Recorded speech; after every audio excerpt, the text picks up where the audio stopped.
কষ্ট কষ্ট কষ্ট, শালা এই কষ্ট যেন জীবনের কম্পালসারি সাবজেক্ট হয়ে গেছে। যেখানেই যাই, যেদিকেই যাই, পিছু ছাড়তে চাই না। মনে হয় পুরো পৃথিবীটাই যেন দুঃখের সাগর, আর তার মাঝখানে আমাকে ফেলে দেওয়া হয়েছে। হাবুডুবু খেয়েই যাচ্ছি, কিন্তু কুল কিনারা পাচ্ছি না।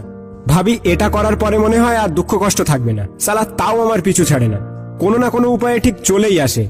কবে যে দুঃখ কষ্ট থেকে মুক্তি পাবো?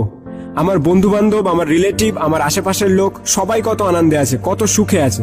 তাদের তো তেমন কষ্ট নেই। যত কষ্ট মনে হয় আমাকে দিয়েই পাঠিয়েছে বিধাতা। না, অনেক হয়েছে, কিন্তু আর না।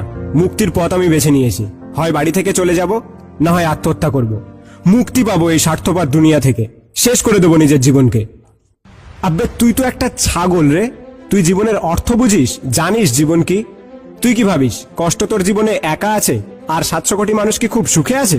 তুই বলিস না কষ্ট তোর কম্পালসারি সাবজেক্ট, ঠিক আছে আমি মেনে নিলাম, কিন্তু তুই এটাও মনে রাখ আনন্দ এবং সুখ তোর মেইন সাবজেক্ট। শুধু তুই পড়তে পারিস না বলে তোর কঠিন লাগে। সব সময় বলিস তোর প্রচুর দুঃখ, প্রচুর কষ্ট। বল কি সমস্যা তোর? বাবা বাইক কিনে দিচ্ছে না তাই? গার্লফ্রেন্ড ব্রেকআপ করেছে তাই? নাকি পরীক্ষাতে ভালো মার্কস পাসনি তাই? নাকি পার্ট টাইম জব থেকে ভালো ইনকাম হচ্ছে না? নাকি তোর প্রিয় মানুষ তোর ভালোবাসার গুরুত্বই দিচ্ছে না?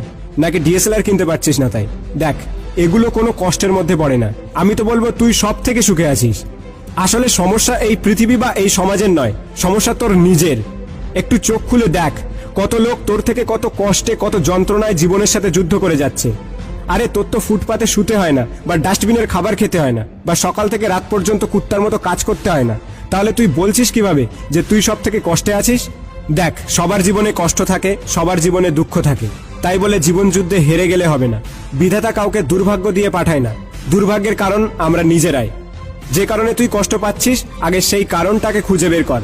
তারপর প্ল্যান তৈরি কর যে কিভাবে রিয়্যাক্ট করলে সেই কষ্ট থেকে মুক্তি পাওয়া যাবে। আর ছোট ছোট কারণগুলোকে এত বড় করে দেখিস না। এই সুন্দর জীবনকে একটু উপভোগ করতে শেখ।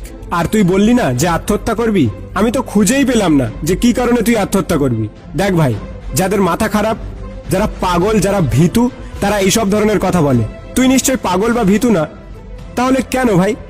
মেরুদণ্ড সোজা কর আর উঠে দাঁড়া। হাতের মুষ্টি শক্ত করে নেমে পড় জীবন যুদ্ধে। আমি মানলাম তোর জীবনে কষ্ট বেশি, সুখ কম, কিন্তু জানিস আনন্দ করতে কোনো কারণ লাগে না। তোর কাছে আজ যেটা বর্তমান, সেটা নিয়েই বাঁচতে শুরু কর। যা হয়েছে তা ভুলে যা, যা হবে তা দেখা যাবে। আমি জানি তোমাদের জীবনেও অনেক কষ্ট আছে, অনেক সমস্যা আছে, কিন্তু একটা জিনিস মনে রেখো, অন্ধকার রাতের পরেই পাওয়া যায় সুন্দর একটা সকাল। ঝড় বৃষ্টির পরেই দেখা যায় রোদ ঝলমলে আকাশ। থাক না হাজারটা সমস্যা, থাক না হাজারটা দুঃখ, কিন্তু একটা তো সুখের কারণ আছে, একটা তো আনন্দের আলো আছে। তাহলে